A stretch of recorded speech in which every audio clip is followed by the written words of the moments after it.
I'm wrapping up a series that we've been doing today called Rhythms.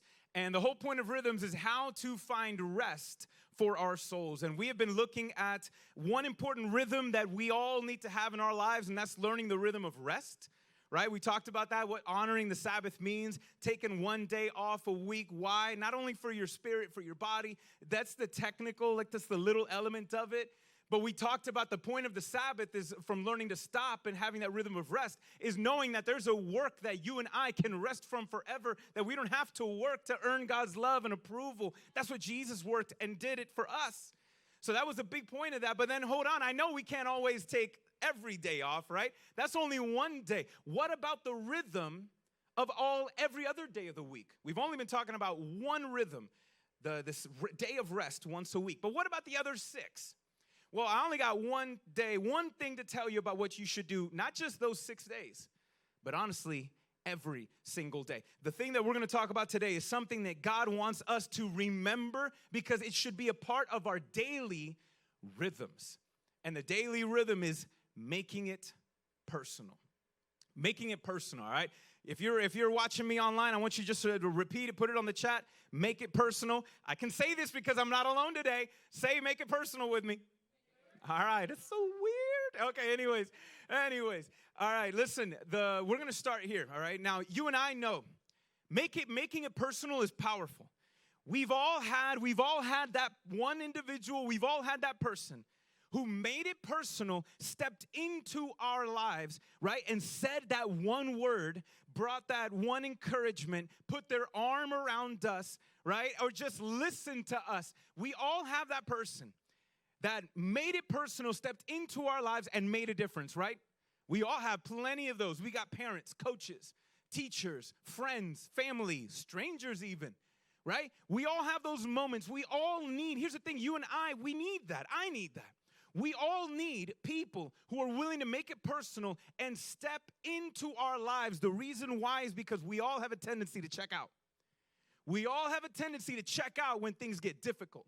We all have a tendency to check out when things aren't going the way we thought they ought to be going. We all have the tendency to check out because it's easier it's like that phrase, right? It's easier said than done. And when it's not, when it's harder to do, we tend to check out. And that's when we need people willing to step in and say, no, don't give up. Step in to say, no, listen, and to bring us that word of encouragement. We all need that. We all need that in our lives. I'm glad you would not be here today if there weren't people in your life that have done that. I know, right? We need that. And there's a world out there. There's a world out there who has been checked out. And they don't know. They don't know. They need someone willing to make it personal and step into their life. And we take our cues from Jesus. Okay, you should be a Christian for a reason, all right? Christ, there it is. So we take our cues from Christ. And Jesus one day made it personal, stepped into a man's life, and did something that I know without a shadow of a doubt he wants to do through us today. Now, this is a classic story that if you've grown up in church, I know you've heard of it. In Spanish church, there was a song that we used to sing, and it was, man, with church, we got some corny songs. I mean, we sing some corny songs. This one was a corny song. This one's about a dude named Zacchaeus.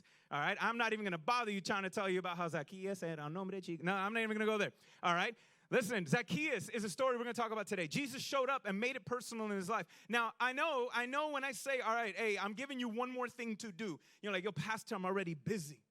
I got way too many things to do. I can't do that. Yeah, true. This is why we talked about you're probably too busy in things that shouldn't and really don't matter that much.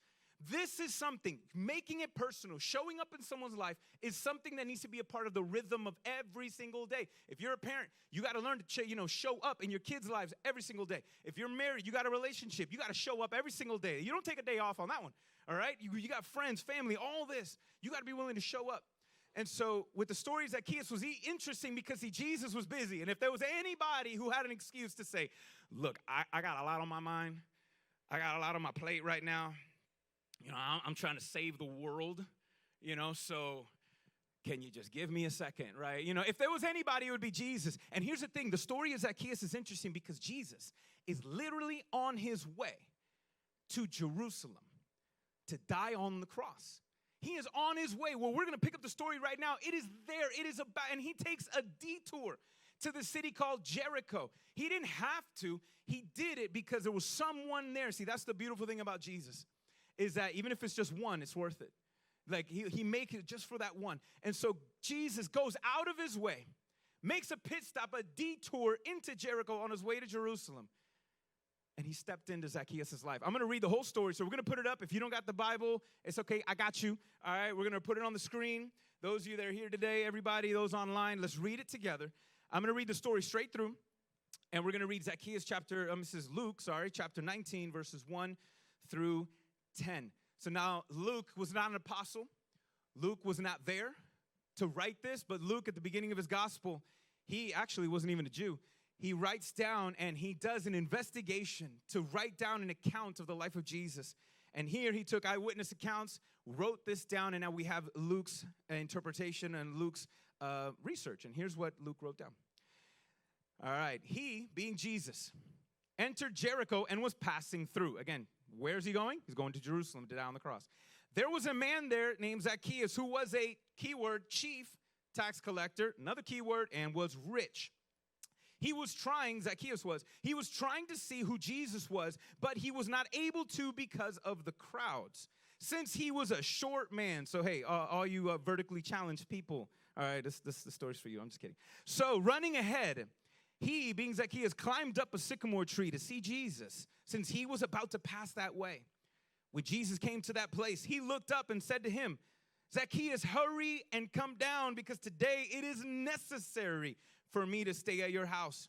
So he quickly came down and welcomed him joyfully. All who saw it, what they do? They complained. He is gone to stay with a sinful man. See, they're talking smack about Jesus. All right, and this dude. But Zacchaeus stood there, said to the Lord, look, I will give half of my possessions to the poor, Lord, and if I have extorted anything from anyone, I will pay back 4 times as much. Today salvation has come to this house, Jesus told him, because he too is a son of Abraham. For the Son of Man has come to what? Say it out loud, church. This is important. Seek and save the lost. Seek and save the lost. Listen, how did Jesus make it personal? How did he show up in this man's life? Listen, he did 2 things that I believe that he wants us, that God wants to do in us and through us till today. He did 2 things interesting with Zacchaeus. This is number 1. He saw Zacchaeus differently. He saw Zacchaeus differently. See, I said there was a key words, right? Chief tax collector, dude was rich. Some of y'all know this, but listen, for those that don't, chief tax collectors and a tax collector in general, the Jews who were a tax collector, and we know that he was a Jew, all right? We know Zacchaeus was a Jew. This guy was the scum of the earth. I mean, let's be honest. Are the IRS your best friends right now? Let's be honest, right? And so it's like, I don't know. But this was worse though, because Jewish tax collectors were considered scum. They were considered outcasts. They were considered, the worst of the worst, because these people made their riches on the backs of their own people. When Rome says, hey, this is the tax that I need you to collect, all right, I got you. And what they would do is they would up the charges. And that's how they made their cut. And the thing is, people knew they were doing it. Rome knew they were doing it, but Rome didn't stop them. Rome didn't prosecute them. No one could touch them. This was a interesting systematic oppression that was going on, right, within their own people. This is Jews abusing their own Jewish people, making themselves rich. And so you did not. There was, if you were a tax collector, you said, look, if I'm going to make this move for money, it's a money move. All right, this was a money move. I'm going to do this career to make money, to get what I can't get. I'm going to do this for me. And people knew it. If you got that job, you say goodbye to your family. You say goodbye to certain things. People ain't going to invite you to their birthday parties anymore because they knew. It was like, bro, how dare you? So no one liked this guy. And again, what did Jesus do? Jesus saw Zacchaeus differently. Jesus saw Zacchaeus. First off, nobody can see Zacchaeus, right? Because the dude was short. All right, and you guys know, all the short people, you know photo protocols, right? You know what photo protocols are. If you short and you got to take a group picture, what do they say? Short people in the front, right? And then you got to make that walk of shame, right? Walk of shame, whatever. And so short people to the front. Why? Because you can't be seen. You can't be seen if you're in the back, right? If you're short, you got to go to the front. Well, in this case, did you notice that no one was letting Zacchaeus go to the front? He couldn't see. Why? Because they hated this guy. They were like, why am I going to try to help you, bro? I'm like, you need to skid. Look, I'm looking down on him because look, skedaddle. Like, that's it. No, get out of the way, bro. And so no one wanted to even see him. No one wanted to help him. Jesus saw him differently. Now, I have to be super careful because, listen, those of y'all, when you read the Bible, it's so important that you don't impose your own interpretations. Be careful. Now, this is just me. This is just, to me, logic, okay? There's nothing in the Bible to confirm. I'm just applying logic. If this dude is hanging up and he's up on a tree where Jesus could see him, I guarantee you everybody else saw him. Tell me that I wouldn't be surprised if everybody was ragging on this guy right now, making fun of him. It's like, oh, look at this one. Oh, and they're just all clowning on the dude because he just wants to see Jesus. No one wants to help him. I would not be surprised. Again, we don't have confirmation. I'm just saying, I would not be surprised if people were not just making fun of him, calling him whatever name that came to mind because they hated this guy. I mean, you saw it. When Jesus went over to his house, what did they say? Oh, my gosh, Jesus is going over with the what? Sinful man. That was like slander. That was scum. That was a harsh word to say. But Jesus saw Zacchaeus differently. And I thought it was interesting. Jesus doesn't normally walk up to a stranger and say their first name. He doesn't do that. That's not normal.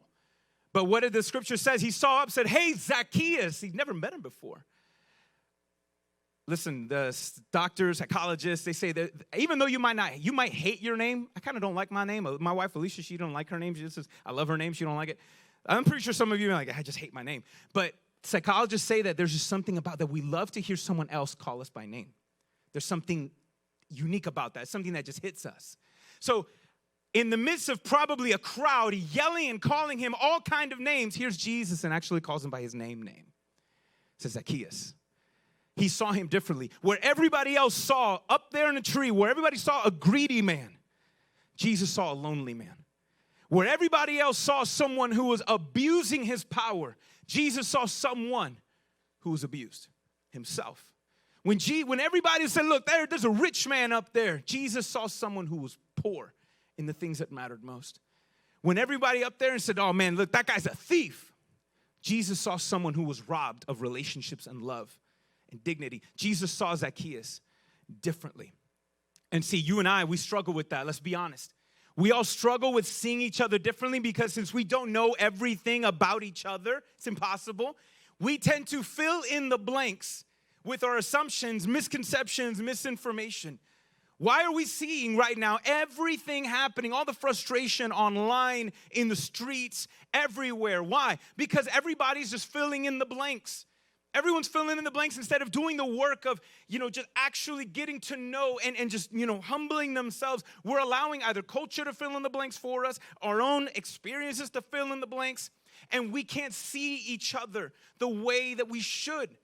We're not. You and I have that tendency. We fill in the blanks with misconceptions. We all misinformation, and we all have blind spots. We all have blind spots.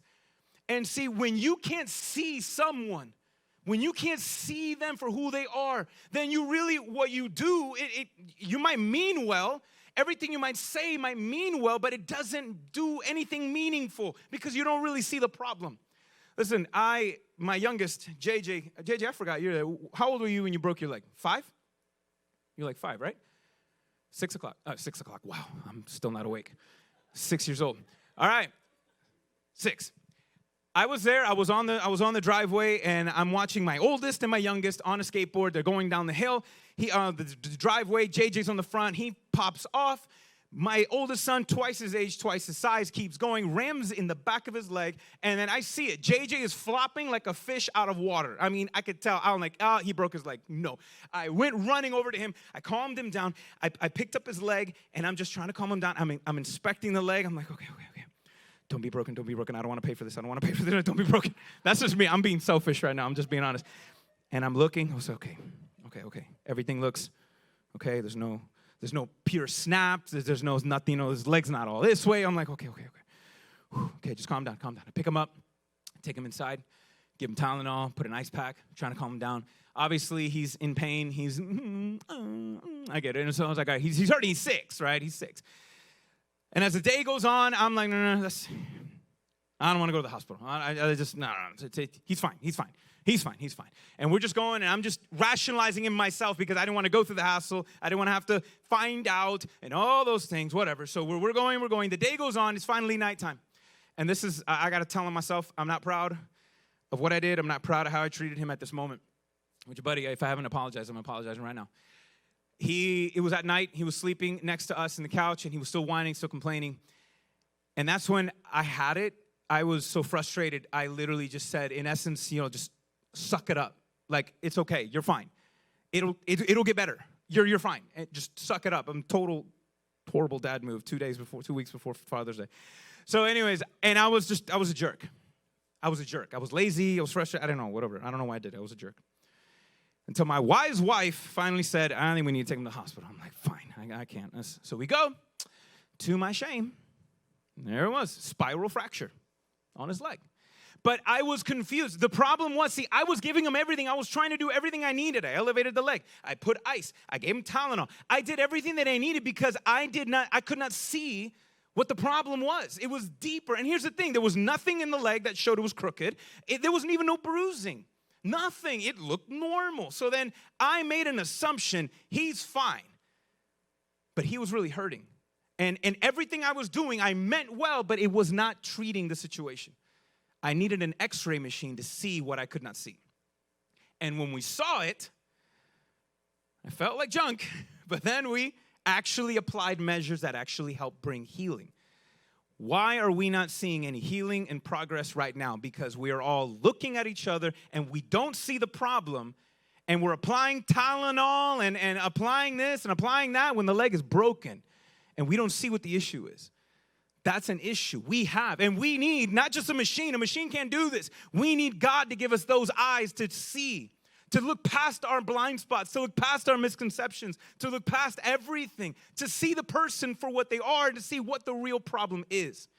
See, because Jesus was able to see him differently, Jesus did part 2. Ready? When you can see someone the right way, when you can see someone differently, now you're able to treat them differently. That's what he did.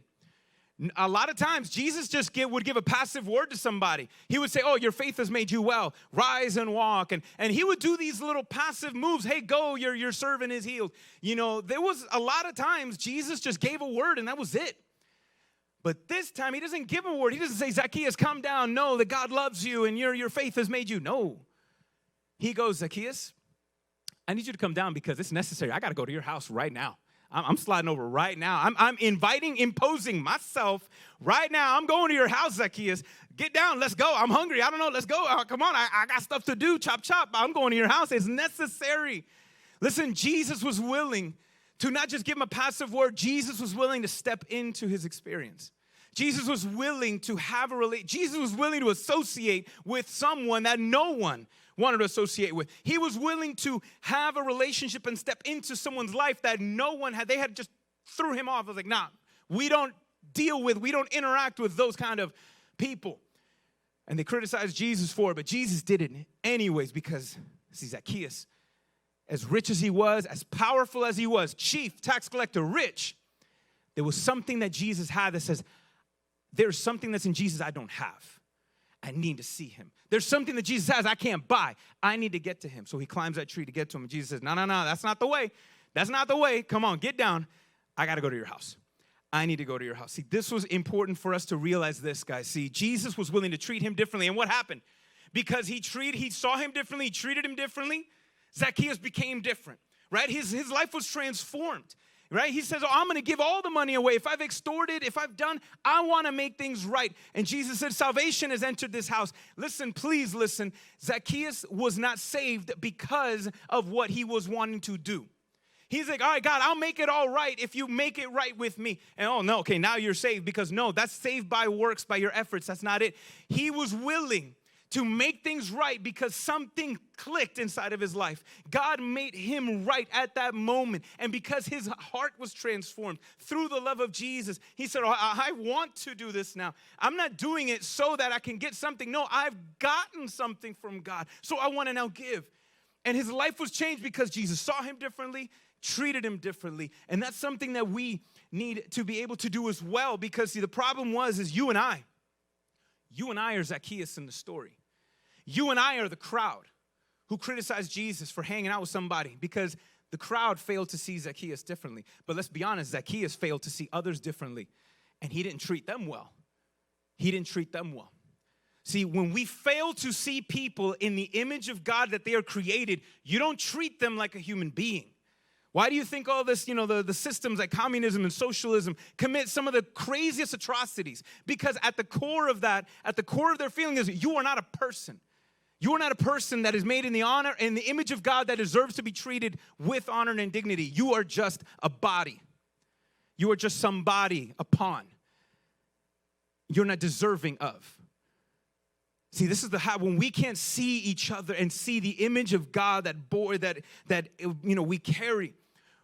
We don't treat each other the way that we deserve. And you and I are Zacchaeus. You and I are the crowd. And that's why I'm so grateful that Jesus was able to do something different. Now, let me say this right now, because everybody is a civil rights expert right now online. Everybody right now is a health expert online. Everybody is an expert right now. So let me just say something, and I hope it hits well, all right, because it's something I have to remember myself. And I'm only talking to the church right now, so y'all better listen. Jesus died for the person on the other side of your opinion. Listen to this. Jesus died for the person on the other side of your opinion. Why does that statement matter? Because listen, as the church was supposed to be like Jesus. Jesus died for the person on the other side of your opinion. It doesn't mean that, hey, check your privilege or I'm not none of that. It just means, listen, you might be right. Your opinion might be right, but you can get it wrong in the way and how you say it, and you can get it wrong even if you're right. Jesus died for the person on the other side of your opinion. That should cause you to see that person differently. I don't care if they vote differently than you, think differently than you. You got to see them. Jesus died for that person too. He's deserving of love even if they are in the wrong. There's still patience and love. I don't care who you are. And I don't know. Give me a little virtual clap online too. Listen, if you're trying to figure me out right now, it's like, wait, who's he talking to? Is he talking to the left? Is he talking to the right? I'm talking to all y'all, okay? I'm talking to everybody. I don't care if you all lives matter, Black Lives Matter. I'm talking to all of you. Jesus died for the person on the other side of your opinion. Church, we're the ones that got to be a little different here, okay? And that should lead us to see each other differently, treat each other differently. Because that's only when we can start seeing different results. That's what everybody wants, right? Different results. But see, Jesus is the key. Because you and I have failed. We fail. We all have blind spots still. Everybody has blind spots that we need God to help us to see. We all are Zacchaeus up a tree. See, Zacchaeus tried to climb a tree to get to Jesus, right? He tried to do in all of his efforts, and he tried to do everything to get to to get to Jesus, to get to what he was missing, to make a difference. See, no. You and we're the ones that are just like Zacchaeus. We're trying to climb this tree, trying to do what we need to do to make things right, to get right, to be right. But the thing is that even though Zacchaeus tried to climb a tree to Jesus and he failed, after Zacchaeus got down, not too long after that, Jesus goes and he's crucified on a tree to get to us. Jesus was crucified on a tree to get to us, and he did it. He did it. He was crucified on a tree to get to us because you and we failed to see Jesus. The world has failed to see God. You and I have all failed to see God differently. And because we don't see God for who he is, we don't treat him the way he deserves. That's what sin is. Because we don't see him the way that we ought to, and because we don't see God, we fail to treat him and give him the glory and the honor that he deserves. We're all Zacchaeus. And for us to be able to see, Jesus had to go and be crucified on a tree, and he did. In fact, I'm going to read one more verse here. This is in 2 Corinthians 5:21. It's not on the screen. I'm just going to read it to you. 2 Corinthians 5:21, Paul is talking about Jesus, and he said, he made the one who did not know sin to be sin for us, so that in him we might become the righteousness of Christ. Look what Jesus did. Jesus became sin so we can become saved. Jesus became sin so we can become saints, so we can become the righteousness of God. And that is not instant. It's just because Jesus did that, you place your faith in Jesus, it doesn't mean that you are righteous right now and that you'll never make a mistake. It doesn't mean that you are righteous right now, and it doesn't mean that you're not going to have a struggle or you're not going to have an internal war inside of you. That's not true. But see, when Jesus became sin so we can become the righteousness of God, here's what Jesus did. Jesus was willing to be seen differently and treated differently so that God can see us differently and treat us differently. Jesus received the curse that was meant for us so that we can receive a blessing. Last week, there's a popular song that's hitting the Christian circles right now. We sang it last week. It's called The Blessing. And it's a scriptural verse. It says, may the Lord bless and keep you. Okay, may he bless you. May he keep you, meaning keep you close, right? And the word keep in the Hebrew was protect, to guide, and to be all there for you. May he make his face to shine upon you, meaning that you may see him. May you get to know who he is. May he make his face to shine upon you. May he be gracious to you in everything that he does. And may he give you peace. That's the blessings of God. God wants us to experience that. But we don't deserve that. Instead, we deserve the opposite. The curse. R.C. Sproul, the legendary theologian that is no longer with us, said it this way.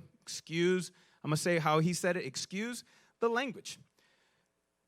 May God bless you. No, it's may God damn you. May he hide his face from you. May he withhold his protection over your life. May he withhold, not be gracious, may he be greedy and not give you all that you need in him, and may you never have peace. That sounds rough. That's what we deserve. And listen, that's what Jesus got. That's how Jesus was treated on the cross. That's how Jesus was treated on the cross. He never sinned, he never did anything, but he was willing to take upon himself our sin and be seen differently and be treated differently. Jesus did not deserve to be treated this way, but he instead took the curse upon himself so that all who place their faith and confidence in Christ, where we're the ones who fail to see one another and him differently, where we're the ones who have failed to treat one another the way we should and the way we treat him differently, yet he took it all upon himself so we can be different. So things can be different. That's what he did. That's what he did. He became a curse so we could be blessed. Jesus made all of this possible because he made it personal. Jesus made all of this possible for us because he made it personal. He didn't just send someone on his behalf to die for humanity. He said, I'm going to go myself. You ever seen a TV show? You ever seen the movies, right? Somebody crosses the line and then they go, oh, now it's personal, right? What does that mean? It was like, all right, it's serious. It's go time now. You were messing around, but now it's personal. Now I'm going to do something about it. Jesus, the day Adam and Eve rebelled against the Lord, and then we've all rebelled. It was like, all right, it's personal. I'm going to step in. Jesus didn't just step into his life. He stepped into the world. He stepped into this existence. Jesus was willing to step in. He made it personal by personally dying on the cross for us so that now he can do what only he can do, what we cannot accomplish on our own. He made it possible because he made it personal. And that's what we then need to do. And I'm going to challenge you now. If you want to see God do something different in the world, it has to start with you, this world right here. God has to change your world. When he changes your world, he changes the world. And it got to be personal. You have to be willing to say, and it starts with this, you got to make it personal when it comes to you and God. Not just, and that means not just showing up to church online in person once a week. That's not making it personal. That's passive. That's casual. No, it's making it personal. Having that personal relationship with God on a daily. Having a personal walk with God on a daily. Having personally approaching the throne of grace every single day. That's what it is. It starts with you and I daily, making it personal. And when we make it personal, then we're not just, hey, you got to take it outside of that. That's just your individual. Now you got to step into the church. You got to be willing to show up, because what the church is supposed to be, it's supposed to be a micro community of people who are making it personal with each other. Like I ain't just here to throw up all the phrases and the smiles, and I'm just going to keep the guard up because I got to, no. The church must be a place where we can pull the masks off and talk about real life and say, look, see me. Intimacy. I love even that's, I know I'm using English to break that down, but intimacy, into me, see, like being vulnerable. We do that here. When we can make it personal here, and then it's my personal responsibility to love you. It's my personal responsibility to carry your burdens, to rejoice when you rejoice, to weep when you weep. If that's your struggle, it's not mine, but I'm going to I'm going to lean in and see. That's what we're called to do personally. But then it doesn't stop there, church, because the micro community is designed to then take that into the macro community. To the macro community, and then we go into the community and we go and bear that, we weep with them, and we bring this light over into darkness. That's making it personal, but it starts with us and God. It starts then in the church and then outside. Listen, I'm going to put some on the screen. We're going to start wrapping things up, and I want to put a quote on the screen. I wrote this in February before everything was going down. I didn't look at it until I was prepping for this week, and I'm like, dear Jesus, because I thought of the coincidence. Today was the first day that we're allowing people to show up in person, right? And so you're all showing up online, you're coming through TGC fam online. I love it. And today there's people who showed up personally. So I was interesting that today this statement was written way before COVID was ever a thing. And now it's on the day where we all have to show up. We all get to show up to church on Sunday. This is interesting. Hey, we're going to put it on the screen. Yo, those watching online, you better screenshot this. Everybody else, here we go. The legacy of any great church will not be measured by how many people show up for services once a week, but rather by how many actually show up in someone's life and in service throughout the week. All right? That's the legacy of a great church, is not who shows up. Hey, I love you if you're showing up online and you're showing up in person. That's great. That's a step. That's part of making it personal. But this is not the end. This is just the beginning. This is just the beginning. The legacy of a great church is not how many show up to service online, in person once a week. How many of them actually are willing to make it personal and show up in someone's life every single day of the week? Do you know why? Because Jesus made it personal. We ought to treat others. We ought to see others differently because Jesus saw us differently. We treat others differently because Jesus treated us differently. We show up and we step into someone's life because Jesus stepped onto the cross for us. We love others because he loved us. That's the point. That's where we're at. And again, and this is for all of us, listen, for if you might be watching maybe here and you're disappointed. You're missing something, like Zacchaeus was.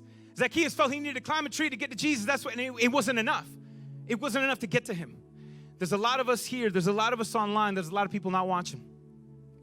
They're all climbing a tree and they're trying to find significance in their and purpose in their identity. But you're climbing the wrong tree. There's a lot of people online right now. There's a lot of people everywhere who are fighting over who's right, who's wrong. Right? Is this right? Is this wrong? No, we want peace. We want justice. What does that look like? What is this? What is that? And we have everybody arguing online about right and wrong. There's billions of people right now up the tree of the knowledge of good and evil. Billions of people right now are climbing and fighting and yelling at each other from the branches of the tree of the knowledge of good and evil.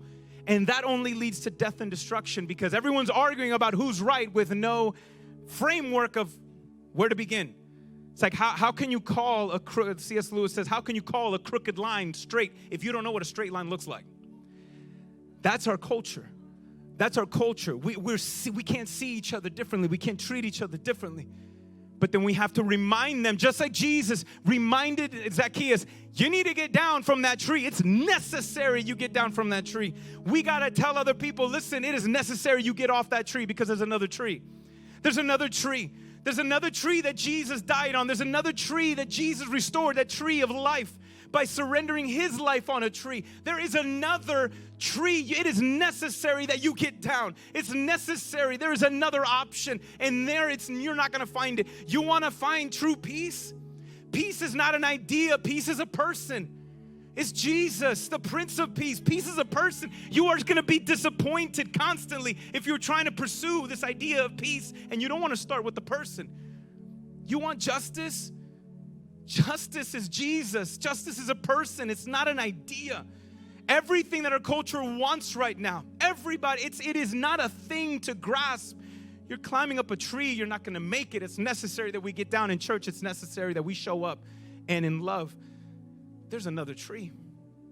There's another tree. There's another way.